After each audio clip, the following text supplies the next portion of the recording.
So I will try to address the issue of the possible from a different point of view, namely from the point of view of future studies. And the first question that may arise to the mind of quite a few of you is, what's that?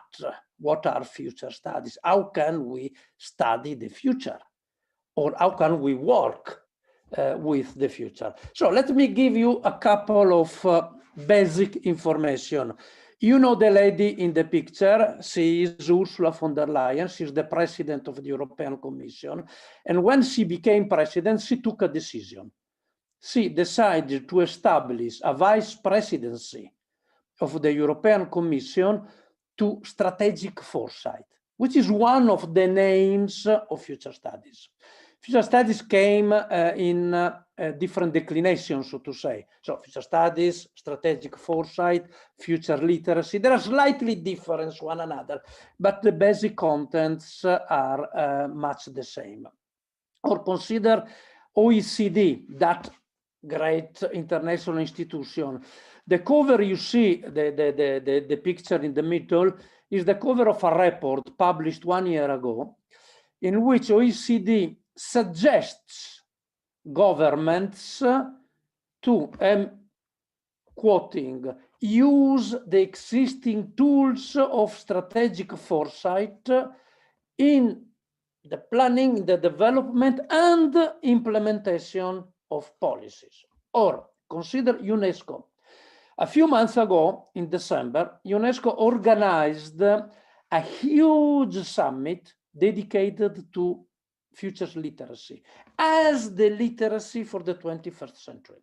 So these exemplifications, and there are just some of them, there are quite a number, show that major international institutions have already begun to work with the tools, the framework, the ideas of future studies. So here there are quite a number of questions that may arise. Why it is so? And I do not have time today to explain why many different institutions are heading this way, but for sure there must be something. And I give only half of the answer, just to say that it is not the fact that we are surrounded by changes, by transformations. That's a very hollow answer. There is much more than that. But this I leave for the next occasion to talk together. So many institutions are going that way. There are reasons for that.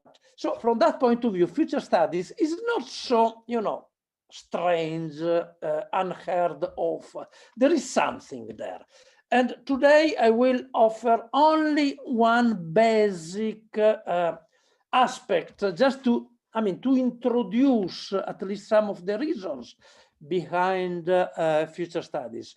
And one of the tools, possibly the most important tool of future studies, is scenarios development, in the plural, scenarios. We never develop one scenario at a time. We develop 3, 4, 5 different scenarios. So because we do not think at the future.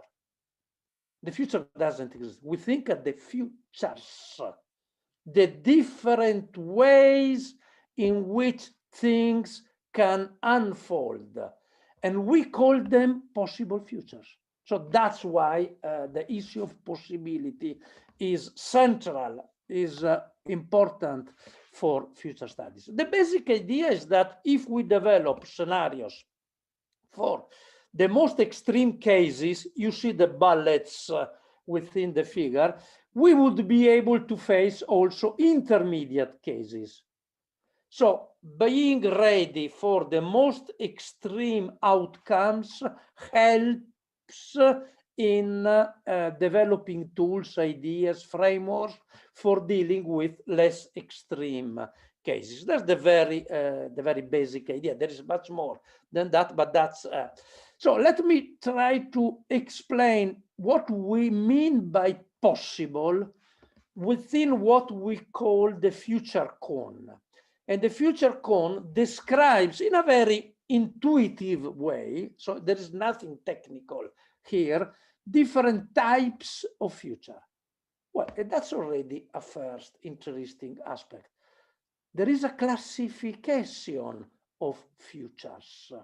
So future is not something, you know, kind of blurb without internal distinctions.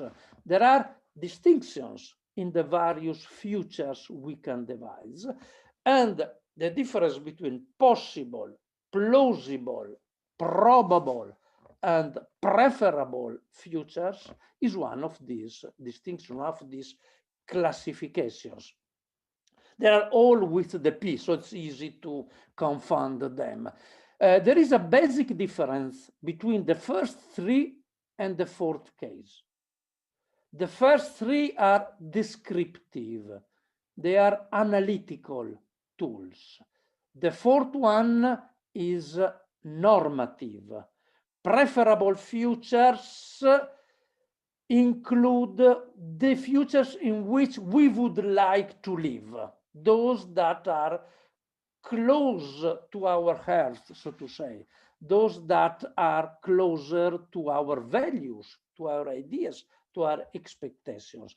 And you see that preferable futures cross all the other futures. Some of these preferable futures are possible futures, some are plausible futures, some are probable futures. So which is the difference among them? Well, possible futures, in our understanding as futurists, has to do with everything that is conceivable, thinkable.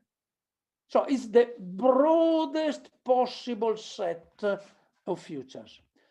Plausible futures, on the other hand, deal with what we could eventually build up, what could be done, because we have the knowledge, we have the expertise, we have the technology that give us the possibility to implement a plausible future. It doesn't mean that it has been done, but it could be done. So we know how to do it if, for any reasons, we would like to go that way.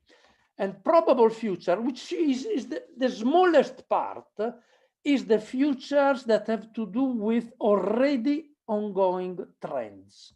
So as far as probable futures are concerned, we have data. We already see that things are going that way.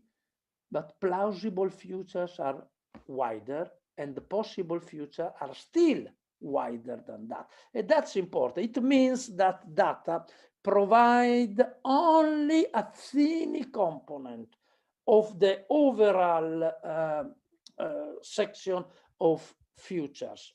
Let me give you an exemplification, a very simple one, but just to make concrete what may appear too abstract in a sense. Consider President Kennedy's landing on the moon the spatial program of President Kennedy. It's in the 60s, so it's a very old story in a sense. When the project was started, it was a mere possible future, because the necessary knowledge was not there. In the 62, no one had the faintest idea about how could we eventually send a person to the moon and bring him back again. So it was an idea, of course, an idea with many support, I mean, many money behind, but it was an idea because both the knowledge and the technology wasn't there.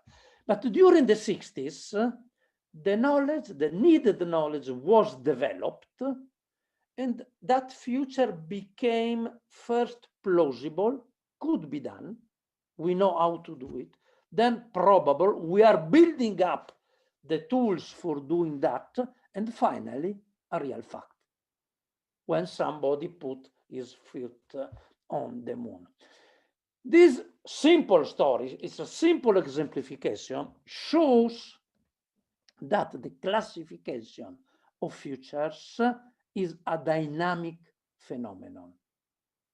The quality of futures change in time, and something that at the beginning is only an idea, nothing more than something that has been taught by somebody, in time, it may become something more real, and in the end, it may become a fact.